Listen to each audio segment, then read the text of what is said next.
Hello and welcome to the Unltd podcast recap. I am your host, Dr. J. Duncan. And this is your co-host, Just Z. And for this week, we are recapping the episode on Keys to Ignition. Oh yeah.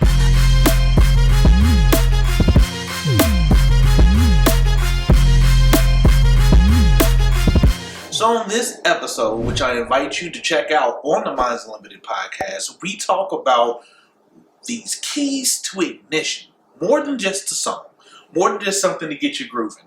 But how do we spark something in your life, and then how do we understand of how to keep that going? Yeah, that sounds about right. We kind of went over like the definition of ignition, which is right up my alley. It's chemistry and science. But in general, ignition is just the start to a system. And that's basically what it is. Absolutely. Now, from a portion of how people get stuck usually, a lot of people get in to the rhythm of something and we just turn a key. Like we want to start something new. The start is usually the most attractive part of things. Oh, yeah. Everyone wants to start. But we fail sometimes to realize the system they're in the starting. So when we put our key into whatever it may be, a new business, a new hobby, a new job, new schooling, we think that, okay, new relationship. Yeah, we think that, okay, we just get in the car or we get in the vehicle that's supposed to take us from A to B, that we are either just going to push a button or turn a key and it should just work. Often, yes, if things are set up properly, you don't have to think about the moving pieces. But as you know in life, sometimes you have to know the process of the system after the turn in order to know. Indeed. So you ain't gonna get no ignition. You ain't got no fuel. I know my car though. But that's a whole nother. If you have been hearing this knocking and bumping for the whole ride for however many miles, every ignition is a gift at this point. You know what I'm saying? If you haven't done the oil change, done your daily, or not daily, but done your maintenance, then, that ignition is not going to, A, be as efficient, but B, take you where you need to go, how you need to go there. Absolutely. So I know some of our engineer friends out there are hearing ignition, they're thinking transmission, they're thinking oil change. You're like, yes, you can keep that, yes. But today we're going to be talking about those three real quick. And that is, the first key that we talked about was passion. Understanding what excites you about whatever you're getting into, right? Yep. So if you are excited to get your doctorate degree, keep that excitement because you're going to need it. Right? Yeah. If you're excited about going into engineering and being the first in your family maybe to be an engineer, that is exciting. You hold on to that because you're going to need it. Oh yeah. Sometimes whether we like it or not, we have the ignition. We've started it, right? And passion is what will drive us the rest of the way. And one of the things that will. So a lot of times we find our passions based on what we like, but also a lot of times based on what we don't like. We can be passionate about something. Key number 2. Go ahead. So yeah, what she was going at, and I'm not going to take your thunder. I know what she got up her sleeve, and that is that it isn't just the passion is divided into 2. So 2 keys. What you like, but also what drives you crazy. What are your pet peeves? What problem do you want to fix? Yep. And then I want to get onto that key number 3 so we can hear Just Z. And that was understanding what is next, that next system, that bottom line. After you have, I want to go for a good reason or bad reason, then what? Yeah, what happens next? And that's based on the interaction of what's going on, how everything is, like we said, moving together, the relationship of all the elements involved. There we go. That is what, keeps you going. And that brings us to the part that I've been excited about, is that system. So if you want more details about those keys in specific, check out the podcast episode 51, The Keys to Ignition. I know you know how to find it, but if you don't, we'll put it in the description below. But that system, we just got to a point where we said, wait a minute, we can turn a key, but it may not do something. What are these elements or what are these processes? I know that key to ignition, ignite sounds like one, but what other thing could it be? I mean, so it's interesting because people think of like ignition as the same thing as like spontaneous combustion. Like people really want to just like go up in flames, you know what I'm saying? Go up to the top immediately, spontaneously, without anything having to be sparked, without anything having to move. It's just instantaneous. Mm-hmm. And yeah, that can happen, but usually on the other end of that, since it wasn't predicted or expected, then as soon as the fire drowns out, that's it. Mm-hmm. And you don't know how to get it back started again. Mm-hmm. You know what I'm saying? So the lack of the ability to maintain. Yeah. Because it wants to blow up quick or get that instant gratification or instant power. Mm-hmm. Okay. You see how that can parallel to people's lives? But with that said, so can you help us understand with your brilliant brain of yours, the difference between that ignition, that spark, as you described it, and then the combustion, which sounds like it's a bigger action, but it sounds like you're hinting at that spark does something that combustion doesn't do in the system. So break it down for me. No, so I'm an engineer, science brains. Bear with me here, okay? So basically, like, when you ignite something, that triggers a whole series of events. And those series of events can last for however long, hopefully, you chose, based upon the elements that are reacting, based upon the environment, based upon the, half-life and the lasting times of these elements, all of that stuff. So when you ignite something, no, it might not be a big, like, boom, but the more that ignition travels along the path of its purpose, then the more interactions happen, the bigger the end gets. So it grows over time. It's a change in energy. So once that ignition hits something that's of low energy, it takes it up to a higher energy, which takes the next thing to a higher energy. And that's how it keeps on going until, whenever hopefully you've chosen the stopping point to be. So that's how ignition kind of works to me, and from how I can explain it on like the surface level. Gotcha. So what about the opposite, the spontaneous boom? Yeah, so like a spontaneous combustion, again, you're taking something from low energy to high energy, but you're doing it without any type of structure, any type of catalyst, any type of anything to get it started. It's more so like a happenstance of events, or a tragic pairing of items put together that blows up, and then what happens at the end, it fizzles out, and no one knows why, no one knows how. Everyone just knows they saw a big boom, and then that was it. So it's like that spontaneous really is spontaneous, and people just think that because, maybe an ignition led to a series of events that led to, a big combustion, but it happened so fast that people think it's spontaneous, and it's not. Okay. So ideally, because some people think that they're cheated out of their big moment if they don't have a instant big moment.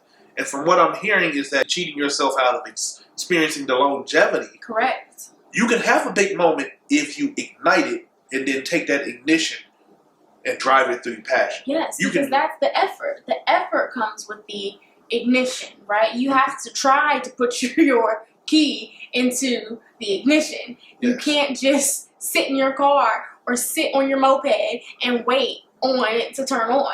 You know what I mean? Especially if you're trying to go somewhere. If you're just trying to sit and contemplate in your thoughts, no, you don't necessarily need to do that. But when it's time, you need to do that with purpose. Absolutely. And it has to be the right key. Absolutely. So if I'm hearing you correct, you can sit and think all day. Yep. Thinking is cool. You don't need a combustion. You don't need a spark. You don't need to turn of a key. But the second you want action, you must manifest the key, whether it's remote or whether it's physical, to start the process. Yes. Now, we chose the process, but that still isn't the end-all be-all, it sounds like. We have to choose whether we want to start with a foundational spark or whether we want things to hurry up and react. Correct. Okay. Yes. Okay. So the difference of that reaction from a foundational spark is that a foundational spark might start slow, but if we trust the process, it can do some big things. Oh, absolutely. Tell me this. When Houston, we have a spaceship, when they are trying to bring a spaceship from Earth to the moon, which one do they try to do? Are they trying to get instantaneous combustion and then just hope it gets you there? Or are they sparking with calculations, plans? Oh, they have to spark with calculations and plans. Okay. They have to take into account the relationship to the Earth and to the atmosphere. So you have to take into account who. I don't want to do it. Do it to them. Blast off in 5, 4, 3, 2, 1. You have to take into account what and who is around you if you are going to take off. That's one. Ooh. Okay? Okay. Because your series of reactions may be perfectly calculated, but if you don't take into account the atmosphere that is around you, you will blow up. You will come crashing back down so fast. I don't think y'all know the relevance of this. See, we are sitting in Dayton, Ohio, right? Yeah. Where the Wright brothers had to do this very formula of, okay, we got this, we designed this thing to fly. And the design to fly was cool, but then they had to take into account the atmosphere, which is the reason why they had to take it from Dayton to Kitty Hawk, North Carolina, right? Okay, yeah. Because the atmosphere and the interactions of wind, they needed the right environment for that relationship to what? Take off and do what? Stay in the air. Stay in the air. Okay? Because then they take that and they say it lasted for 5 minutes in the air. Then they take that same formula and extend it so it can be 10. But if they just went up and it lasted 3 hours in the air, that's great until you need to do it again and you don't know what happened. You don't know what interactions needed to happen. You don't know what like angles needed to happen. You don't know nothing. It's just know it works. And that's a good feeling in the moment. But if you don't take time to explore what got you there, then it's going to be really hard to get there. You know what this sounds like? It sounds like the keys to failure is also the key to ignition. Because if you meet success at the front door and you never had to do anything else, you don't have a reason to get to know success. You don't have a reason to lock the door. You just think that right? All the doors just open, ain't no keys needed, nothing. But even if it isn't a lock, if it is a process to you opening the door, you at least are growing through that experience. Yep. Oh my, okay. That was point one. I like that. Y'all know I like that. Yeah. Anything else? No. I went on a whole tangent. We was totally talking about a spaceship. But yes, so there are lots of things. I think interaction is a big key to me that you really have to take into account if you're trying to ignite something, and know that your ignition is the start to the system of your purpose. And spontaneous combustion can be a part of that, but just know that for what it is. You know what I'm saying? Just like the people that get famous off of one video or one song or one statement, and then it doesn't continue after that, and you're like, dang, like I wonder why. Like that was the spontaneous combustion without the thought of the ignition process. And I would bet and say that anyone that understands that process knows how to read the process differently. So when we see someone pop up and is all of a sudden famous, for those that know the process are able to look at it and say, hey, that person wasn't overnight. We just We're just now aware of their combustion because it made noise, but there was a whole system behind that. Oh, yes. Right? Oh, yes. So we're not bamboozled by the overnight for the past 10 years. Yeah, okay, right? Because that's how a lot of things happen. We look at a lot of our superheroes and we're like, oh man, tomorrow I want to be just like them. But then if we really look at their story, it took a lot of, oh, it ain't working. Let me oil change. Let me switch some things up. Yeah, absolutely. You know, some people have talent enough to make them reach a certain point. But like you said, if you just go off the talent and not the system of, let me find out how to make my spark a flame. How do I make my flame a system? Now, am I cooking with oil? Can I make this vehicle move from 1 to 2? Because you want it to be a controlled system. You know, you don't want it to get out of control and where you don't know what's happening, what's going on, who's being influenced or interacting with it. You know what I'm saying? You want to have it under some type of control. Some people try to take too much control of that, but there is an element of that control in there that takes it from, like we've all been saying, the spontaneous to something that is of your doing. Absolutely. Absolutely. So I'm excited that we're able to venture through this conversation with you guys. If you have any more, like this is just off of your therapist and your neighborhood engineer, right? This is just our brainstorming, but I'm willing to bet that people with different lenses can break this down in a whole other way. Oh, yeah. So I invite you to have some conversation with us, whether it be direct through our emails or it be in the comment section below or whatnot. But let's continue this one. I think that this episode was it was very enlightening in the fact that it's bigger. The keys to ignition is a part of a bigger process. So let us know, like, what is your spark? What is your key to your ignition that you found? For some people, like we said, it's likes or dislikes, passions, things that they are passionately against, you know, anything, relationships, interactions, whatever you want to say. I think mine would be my beliefs. So, beliefs in myself, beliefs in my faith, and I think belief in my process, like that I'm really meant to fulfill my purpose, and that's something that really like sparks me. Oh, you yeah. know? You already know I'm there. Hopefully y'all know me by now. But if you don't, a lot of the crossover is the same. I believe in purpose. I believe in dreaming, and I believe in finding out how to make dreams a reality. So, and you've been doing it. Hey. Hence your shirt. This little thing right here.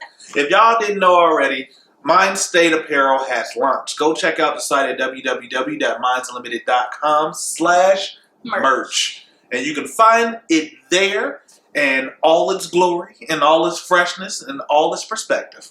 So we are about, at Unltd Apparel, we are about promoting positive mindsets, changing perspectives, and overcoming barriers. So join the family, hit the subscribe button, give us a comment, reach out to us. We like talking to you.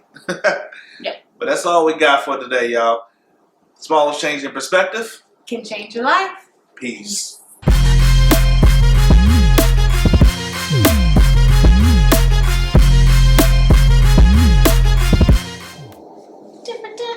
Oh, no. Oh.